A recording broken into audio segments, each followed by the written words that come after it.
কখন বুঝবেন আল্লাহ আপনাকে ভালোবাসছে? যখন আল্লাহ পাকের অনুমোদিত কাজগুলো আপনার ভালো লাগবে। নামাজ পড়তে ভালো লাগছে, রোজা রাখতে ভালো লাগছে, কোরআন তেলাওয়াত করতে ভালো লাগছে, আল্লাহর জিকির করতে ভালো লাগছে, আলেম ওলামার সাথে থাকতে ভালো লাগছে। ঠিক আছে, আল্লাহর হালাল কাজগুলো যখন ভালো লাগবে বেশি বেশি, বুঝবেন আল্লাহ আপনাকে নির্ঘাত মহব্বত করে।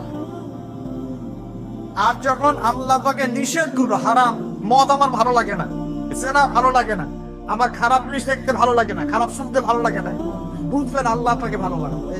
আর যখন দেখবেন খারাপের পিছনে আপনার ঝোঁক বেশি, দুর্নীতি করতে ভালো লাগে, সুদ খাইতে ভালো লাগে, ঘুষ খাইতে ভালো লাগে, কাউকে ঠকাইলে পরে আমি স্মার্ট হয়ে গেলাম, হ্যাঁ, মানুষের টাকা আত্মসাৎ করতে ভালো লাগে, নামাজ না করে ঘুম দিতে ভালো লাগে, ঠিক আছে, রমজান মাসে বিড়ি টানতে ভালো লাগে, ঠিক আছে, মেয়ের সাথে টাঙ্কি পাড়তে ভালো লাগে, তখন বুঝলেন যে আল্লাহ আপনাকে এখনো ভালোবাসেন, বা আপনি আল্লাহর ভালোবাসা পাওয়ার যোগ্যতা হারিয়ে ফেলেছেন।